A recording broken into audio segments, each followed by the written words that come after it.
Welcome back, tribe. I have an episode here that says, I slept with politicians, celebs, and vicars as an esco. Here are the weirdest requests. Jeez. My name is Elizabeth G. I'm an author, podcaster, activist, and former sex worker. So growing up, I was raised on a farm, had quite a conservative upbringing, I suppose. Farm girls aren't safe, eh? She earned $1 million from her career as a pro.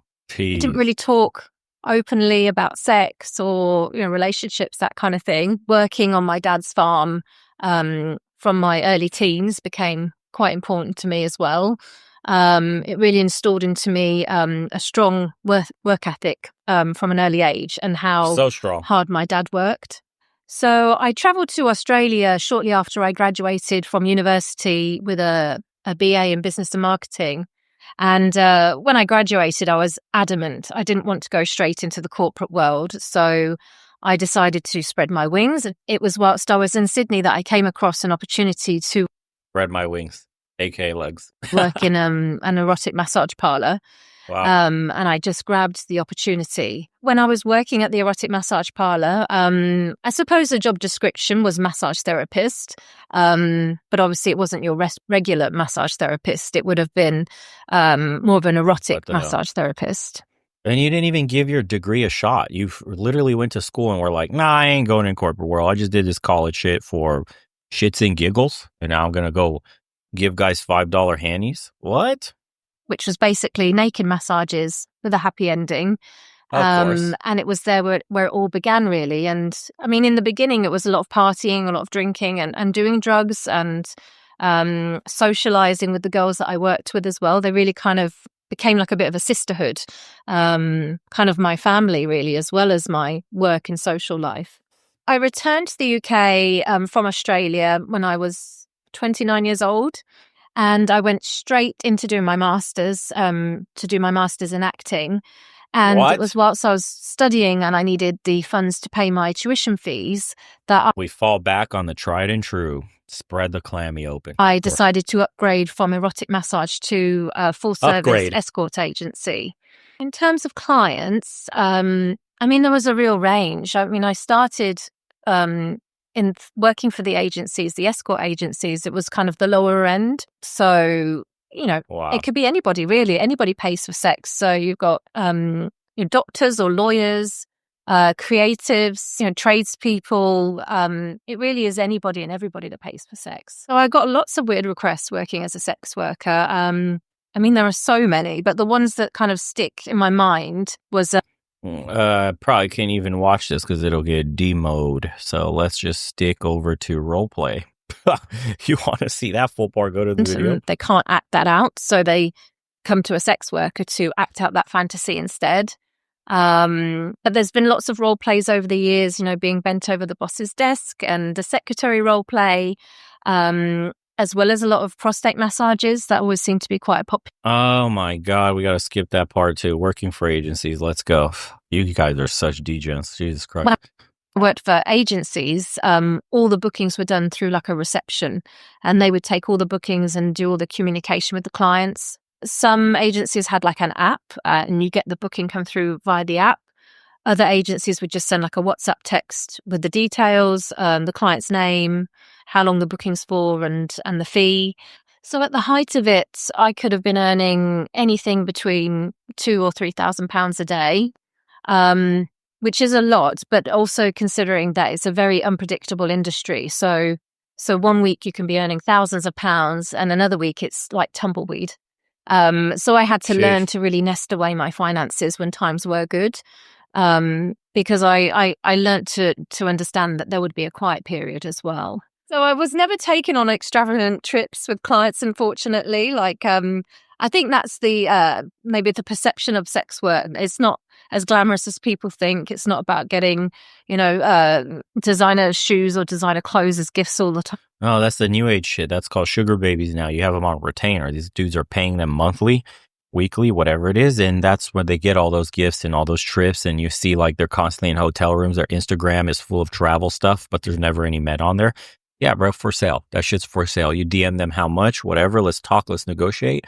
You could have that chick hanging out with you giving you a Glock 9000, clammy, bust open. All she wants is like red bottoms, a bag, or a trip to somewhere and some cash. It's a joke, bro. Instagram's the biggest sex app in the world. Believe me. Time. You can spot all these profiles. It's so obvious. Plus, think about the way the chicks market themselves. When you're looking at a girl, you're talking to her on like Tinder or whatever, right? And you look at her profile and you see she's got like half naked pics. It's not that she's like progressive. Most of these chicks are marketing themselves for this very reason. I'm telling you, it's much more common than you would believe. I've had a bunch of friends that partake in shit like this. I was blown away. There's a rich dude that he was, well, I can't say his profession, but let's just say the dude had like probably 3-4 chicks on him at all times. Chicks that you would never expect. They weren't girl next door types, but some of them had bigger followings on Instagram and some of them did not. But they were already on all the apps. You could find them on Tinder and all that stuff. Their IGs were linked. And then obviously, if you were bold enough to ask, the way this dude was, he figured out the game really early. And you're just asking chicks straight off of Instagram, bro, and would buy them out. Now, this guy was worth a ton of fucking money. So to him, it was pennies. But an average man can't really indulge. And not even like a dude that's doing well can't really indulge in this shit. And I think he was spending, $5,000 to $10,000 on each chick per month. About smoke shows, absolute dimes, tens. And, I don't know if he was the only client or that had something exclusive. Not like he gave a shit, but the world's crazy, dude. Like money unlocks the craziest lifestyles you could imagine. And as far as women goes, from what I've seen, dude, this is going to piss people off, but everyone is for sale. Just the dollar amount has to be right. The reality is very different. So sex work didn't actually always involve having sex with clients, which might surprise a lot of people, but some clients stuff. just wanted to talk to somebody. They just wanted to feel heard, to feel held. They like feeling like there's someone giving them a bit of attention where they might not be getting attention elsewhere.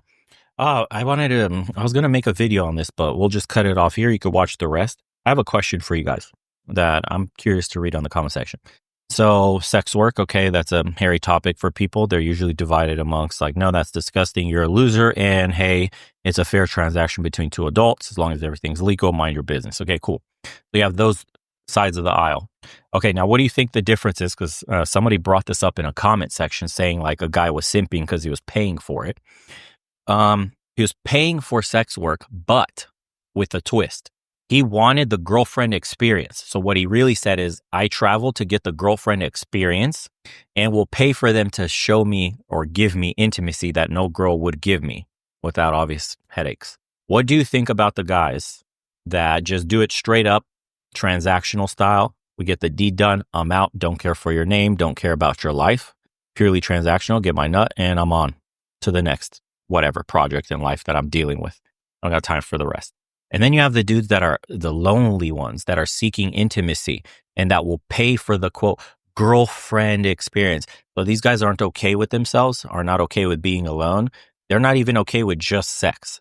What they really want is a girl to pretend. They'll pay a woman to pretend to be their girlfriend and like them. Would you consider that disgusting? Would you consider that supreme level simping where you got to the point where you have to pay a woman to pretend to like you, to pretend to be your girlfriend? Because my rational part of my brain, the logical side, understands completely why guys pay for sex. Makes total sense, bro. Got an itch I need to scratch. We'll pay for it. I'm out. Done. My life goes back to normal. Got shit to do. I'm busy. So like, I get that part. I don't get the part about being lied to and willingly paying for it. Like you would willingly pay a chick to pretend to like you, to pretend to be in love with you, to pretend to care about you. At what is that simping? Because some people are hardliners and they go, no, paying for sex is simping. You're giving women money. You're a dork. Nope. No simping, no paying for sex, none of that. Right? Hardline. And other guys will go, but it's just a transaction, a service like anything else.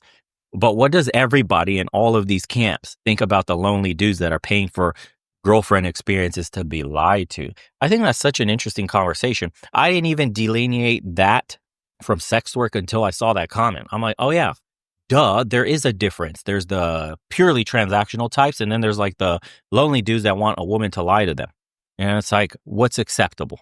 That's an interesting conversation. I want to hear people talk about that.